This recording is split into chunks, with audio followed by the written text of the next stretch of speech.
En este video hablaremos de la replicación del DNA en procariotes. Sabemos que la replicación del DNA se lleva a cabo en 3 pasos, que son iniciación, elongación y terminación.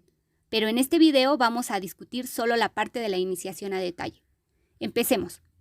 La replicación del DNA en procariotes comienza en un sitio específico de la molécula de DNA llamado sitio ORIC, que es el origen de la replicación en procariotes. En primer lugar, veamos cómo está formado este sitio ORIC. En este diagrama podemos ver un segmento del DNA con 3 bandas rojas que denotan secuencias en particular. Estas bandas rojas no son nada diferentes a la estructura del DNA. Son secuencias de bases específicas casi idénticas llamadas 13-mer. Hay 3 secuencias 13-mer en el sitio ORIC.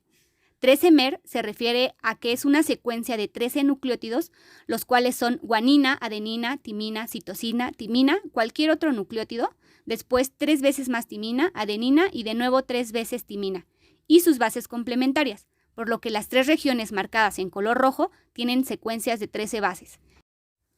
A la derecha tenemos 4 bandas verdes que denotan secuencias en particular de nucleótidos llamados 9-mer. Hay 4 secuencias 9-mer en el sitio ORIC, que tienen una secuencia de nucleótidos que forman 9 pares de bases. Los 4 sitios 9-mer tienen esta secuencia: timina, guanina, adenina, adenina, timina, adenina, adenina y sus bases complementarias. Estas secuencias 9-mer se conocen también como cajas R, R1, R5, R2 y R4.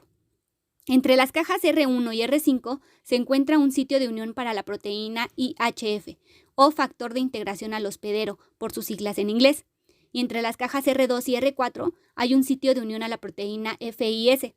Cuando la proteína IHF se une a su sitio, mejora o promueve la iniciación de la replicación del DNA, mientras que la proteína FIS regula negativamente la replicación. Sin embargo, cuando tanto la proteína IHF como la proteína FIS se unen al mismo tiempo, juntas promueven la replicación. Además, las 3 secuencias 13-mer se denominan en conjunto como DUE, que es la región de desenrollamiento del DNA, mientras que la región de los sitios 9-mer se denominan como región DAR, que es la región del ensamblaje de las proteínas DNA. Así que el desenrollamiento del DNA se produce aquí, en la región DUE, de los sitios 13-mer, y la torsión y el superenrollamiento negativo ocurre en el sitio DAR, que son las regiones que conforman el ORIC en Escherichia coli. Algo importante que mencionar es que las cajas R1, R2 y R4 son sitios de unión para las proteínas DNA, y aunque la caja R5 y otros sitios también son sitios de unión de estas proteínas, estas 3 cajas tienen una alta afinidad de unión. Aquí podemos ver el DNA en su estructura de doble hélice, donde las secuencias 13-mer se marcan en color rojo y las secuencias 9-mer en color verde. Ahora, aquí tenemos a las proteínas DNA como se muestra en el dibujo.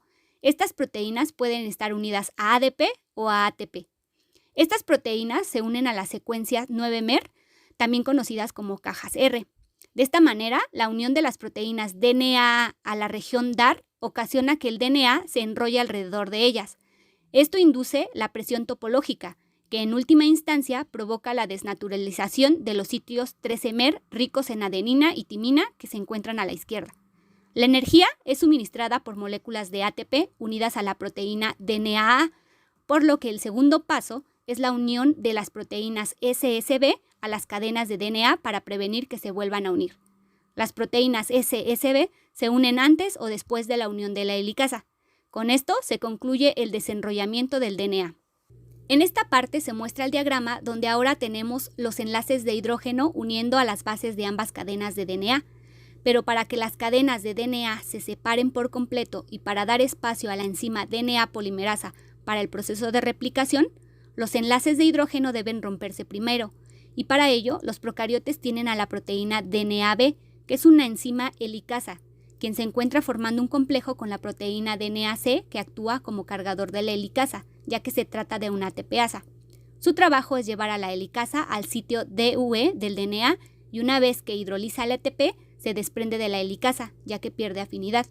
La helicasa se mueve a través del DNA y rompe los puentes de hidrógeno entre las bases, por lo que se obtienen 2 hebras completamente separadas, que forman la burbuja de replicación, como se muestra en el diagrama.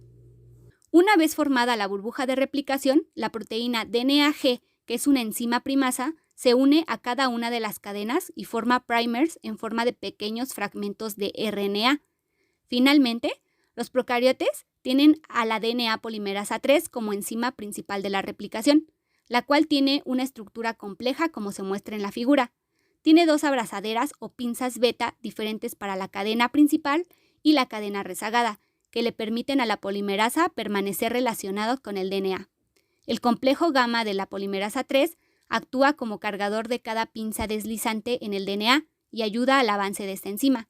Por comodidad y para facilitar la comprensión de este proceso, mostraremos la estructura de la DNA polimerasa con la siguiente figura. Para iniciar el proceso de replicación, la DNA polimerasa se carga con ayuda del cargador a las cadenas de DNA en el sitio del primer, a partir del cual la replicación del DNA inicia y aquí concluye el proceso de iniciación. Posteriormente, seguirá el proceso de elongación y terminación.